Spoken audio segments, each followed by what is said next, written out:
Nous sommes jeudi 19 mars 2026. Il est 7h36 et c'est le 23e jour de cette série.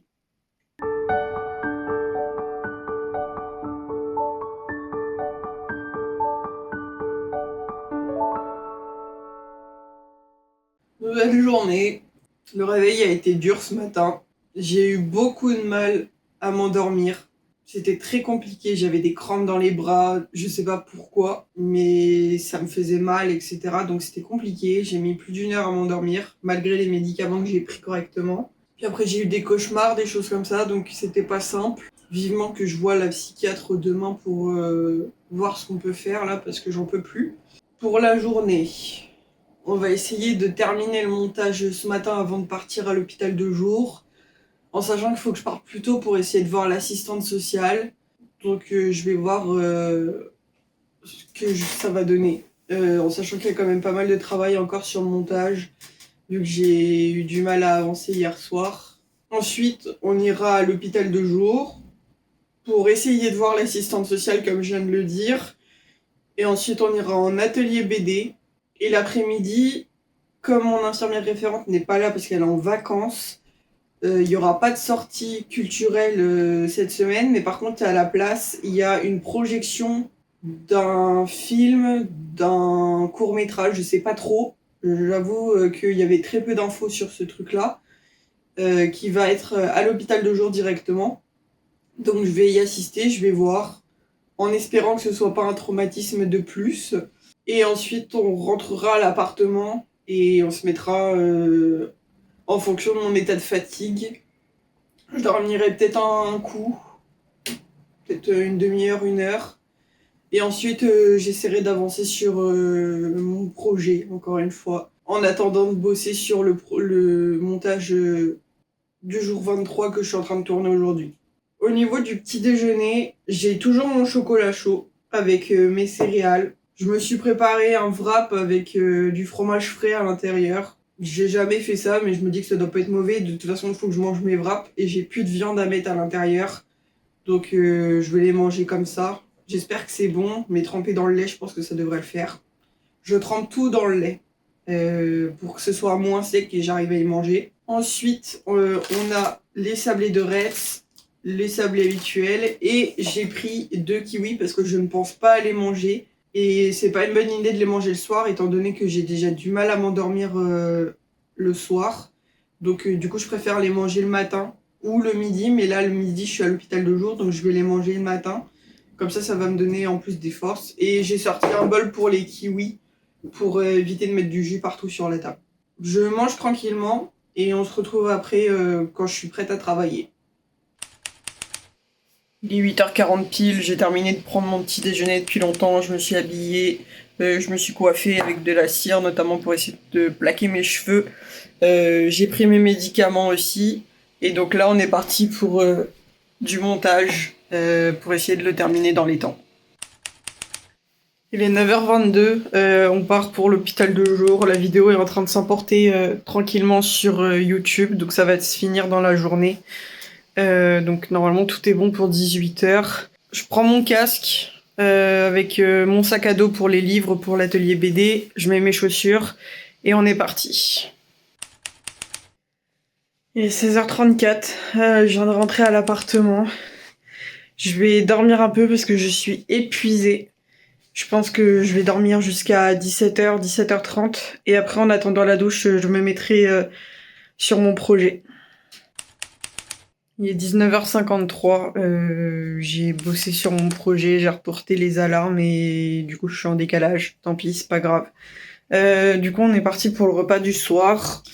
J'ai mon récipient avec les beignets de poisson, la purée de patates douces et des petits pois, carottes. Je vais mettre du jus de citron dedans et en dessert on a en fromage blanc et une compote pomme pêche, voilà. Et on est parti pour le débrief du soir.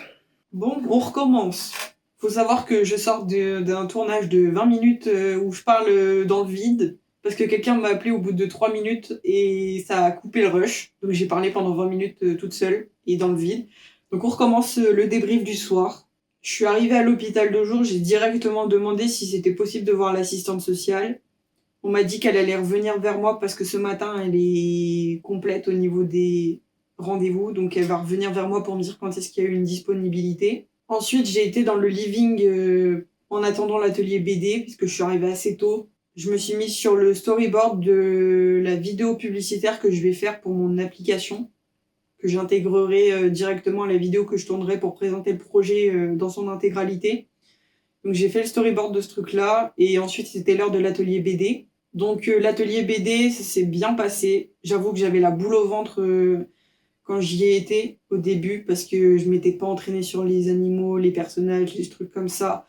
Je savais pas si j'allais avoir des modèles de référence pour les personnages humains qui sont assez complexes à dessiner. Il parlait de dessiner les premières cases de BD alors qu'on n'avait même pas fini les personnages. Enfin, j'étais quand même stressée à ce niveau-là, j'avais peur qu'on prenne du retard, etc. Contrairement à la semaine dernière, l'étudiante en psychologie était là, mais il n'y avait pas mon infirmier référent, donc ils étaient toujours deux, avec l'infirmier qui anime cet atelier habituellement. Cette fois-ci, c'est elle qui a pris les choses en main. La première chose que j'ai fait pendant qu'elle réexpliquait un peu les choses à une personne qui était revenue et qui était pas là depuis le début qu'on avait commencé le projet BD, j'ai redessiné le renard. Alors ça n'a pas changé grand-chose par rapport à ce que j'avais déjà dessiné, mais je le trouve déjà un peu mieux. J'ai oublié de prendre la photo, donc vous le verrez peut-être la semaine prochaine. Et puis ensuite, je me suis mise sur le dessin des personnages de Neil Armstrong et de Thomas Pesquet. Ça n'a pas été simple parce que malheureusement, j'ai essayé de négocier, d'avoir des images de référence, sauf qu'on n'a pas voulu. L'étudiante en psychologique n'a pas voulu que j'ai des références. Le fait de ne pas savoir à quoi ils ressemblent de tête, c'était un bon point pour travailler mon imagination et essayer de les dessiner comme j'aimerais qu'ils soient et pas comme la réalité voudrait qu'ils soient.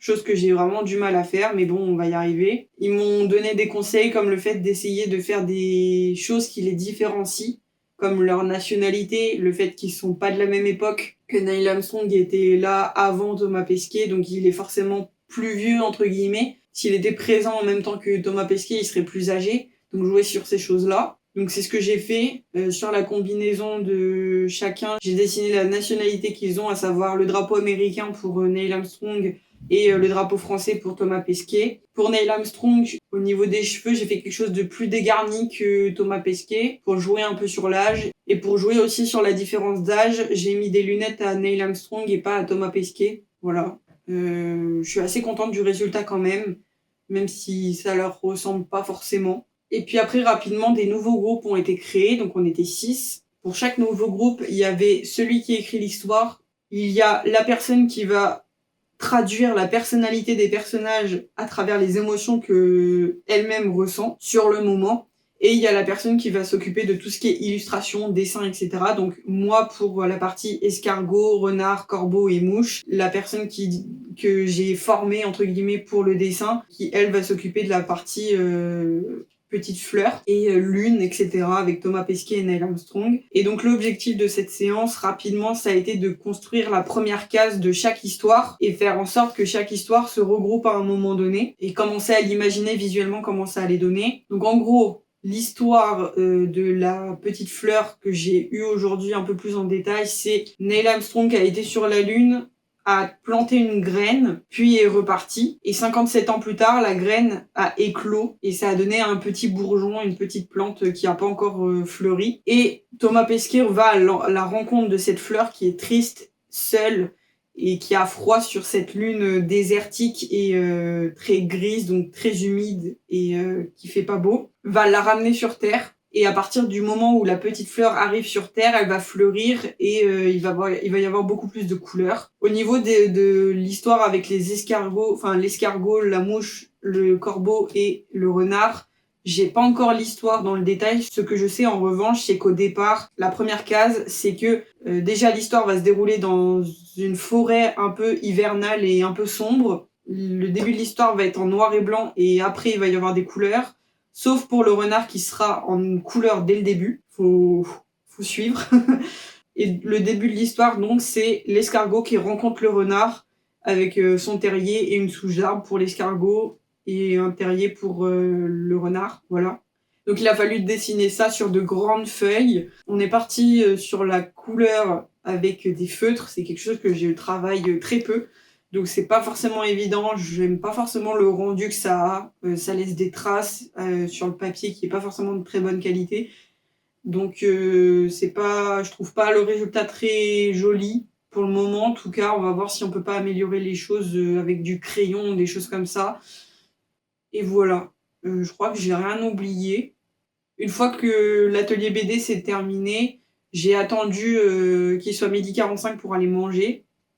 Et sur ce moment d'attente, j'ai eu l'assistante sociale qui est venue me voir pour me dire que il serait possible de la voir qu'à partir de 15h30. Donc j'ai accepté puisqu'il fallait que je la voie obligatoirement aujourd'hui. Une fois que j'ai terminé de manger, j'ai rejoint les jeunes de mon âge pour jouer à un jeu de musique qui s'appelait Hitster de mémoire. Donc c'est un jeu en gros où tu as des cartes avec des QR codes qui vont permettre de lancer un extrait de musique. Il y a une personne qui va devoir deviner l'extrait, le nom de l'extrait pardon, et le chanteur ou la chanteuse. Et une fois qu'il a deviné ou non ces choses-là, il faut qu'il place par rapport à une date de référence qu'on pioche au tout début de la partie, si la musique, elle est sortie avant ou après cette date de référence. Et avant de retourner la carte pour avoir la réponse, les autres joueurs, s'ils savent que la personne a tort, ils peuvent placer un jeton qu'on gagne si on devine le chanteur et la musique pour définir une autre période par rapport à une frise chronologique, vu que plus on va gagner de cartes, plus on va avoir des dates qui s'enchaînent et donc des points de référence de dates différentes. Par exemple, entre 2007 et 2009, entre 1950 et 1960, entre 1970 et 1980, etc. Et donc les personnes vont pouvoir poser au bout d'un moment un pion en fonction de là où ils pensent être la bonne époque, on va dire. Mais il faut pas que ce soit au même endroit que la personne où elle a posé la carte, parce que sinon, forcément, ça va pas du jeu. Et quand on retourne la carte, la personne qui a placé son jeton ou la carte au bon endroit gagne la carte. Et donc, du coup, la place sur sa frise.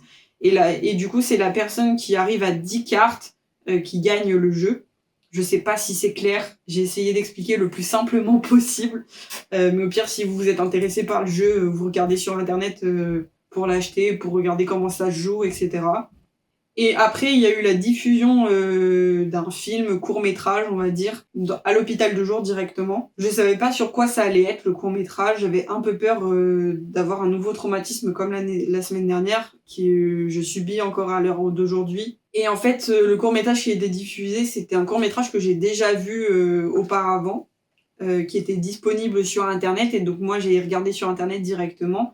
Faut savoir que c'était disponible aussi au cinéma, puisqu'ils ont fait un peu différents cinémas pour présenter le court-métrage et le projet en lui-même. Et en fait, le court-métrage parle de la santé mentale en général et d'essayer d'enlever les stéréotypes et les préjugés qu'on peut avoir sur des maladies ou des troubles psychiques. Donc, c'était à partir de témoignages de personnes qui elles-mêmes ont ces troubles, maladies. Elles partagent ce qu'elles ressentent, ce qu'elles vivent au quotidien avec ces troubles et maladies. Et franchement, c'était touchant, c'était poignant. Je me suis reconnue dans certains points, même si j'étais pas concernée par les troubles et maladies qui ont été évoqués dans le court-métrage. Et franchement, non, c'était super intéressant. J'avais pas de surprise du coup vu que je l'avais déjà vu, mais c'était pas pour autant que j'ai pas apprécié. Après, on a pu échanger avec l'équipe qui a réalisé le court-métrage. Ensuite, il y a eu un goûter avec eux pour échanger à ce niveau-là. Moi, j'ai rapidement pris un verre de coca, puis après, j'ai rejoint les jeunes de mon âge pour terminer notre partie de Hitster. Et après, j'avais encore le temps pour une partie de Uno avant d'aller avec l'assistante sociale. Et donc, au lieu de jouer au Uno normal, classique, on a joué au Uno Flip, ça s'appelle, donc c'est une variante. C'est le même jeu, c'est un jeu Uno normal, sauf qu'il y a des cartes particulières qui vont permettre de retourner la pioche et ton jeu. Et en fait, du coup, tu vas jouer des deux faces, avec des nouvelles couleurs, des nouvelles cartes, etc. Ça travaille l'adaptabilité, c'est pas mal. Et ça change un peu de l'ordinaire, donc j'aime bien cette variante. Et puis ensuite, j'ai été voir l'assistante sociale. Le problème n'est pas forcément réglé. On a essayé d'appeler la banque parce que je rencontre des problèmes, etc. On n'a pas eu la bonne personne. J'étais censée avoir mon conseiller de mon agence. Et au final, c'est pas la bonne agence qu'on a eu au téléphone. C'est une personne de l'agence de je ne sais où. qui a pris l'appel et qui a décidé de répondre au lieu de nous passer le conseiller qu'on avait besoin. Elle nous a pas du tout aidé. Au final, elle nous a dit d'envoyer un mail au conseiller pour expliquer la situation, voir s'ils peuvent pas trouver une solution. Donc c'est ce qu'on a fait du coup. Mais ça me met dans un bourbier, je sais pas comment je vais m'en sortir. Faut que je vois avec le conseiller, j'espère qu'il va m'expliquer les choses clairement par rapport à ce qui a été mis en place il y a 2 mois, parce que j'ai l'impression que c'est pas mis en place et du coup je me trouve avec des dépenses supplémentaires, de frais bancaires alors que je suis pas censée en avoir. Donc on va voir comment ça se passe, s'il me trouve une solution ou pas. Et voilà. Et une fois que le rendez-vous est terminé, je suis rentrée à l'appartement. Je me suis couchée un peu pour dormir un peu parce que j'étais fatiguée. Et après, je me suis mise sur mon projet pour essayer d'avancer. Et j'ai pas forcément avancé grand chose. J'essaye d'avancer un peu sur tout en même temps et du coup, j'avance pas. Il faut que j'arrive à mieux m'organiser et éviter de moins m'étaler dans tous les sens. Donc, c'est pas forcément quelque chose de facile, mais il faut le faire parce que sinon, je vais jamais y arriver. Et donc voilà, donc je vais manger tranquillement. Et après, on se retrouve à mon PC pour bosser sur le montage du jour 23, donc celui que je tourne aujourd'hui. Il est 21h09, j'ai terminé de manger, j'ai eu ma mère au téléphone, c'est pour ça que je me mets à mon PC que maintenant.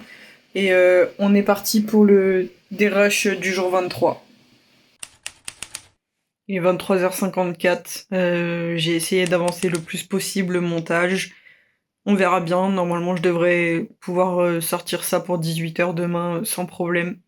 Je me lèverai encore demain pour bosser sur le montage demain matin avant de partir à l'hôpital de jour. Voilà, je vais me coucher parce que je suis fatiguée, donc j'espère que la vidéo vous aura plu. Et je vous dis à demain pour une nouvelle vidéo.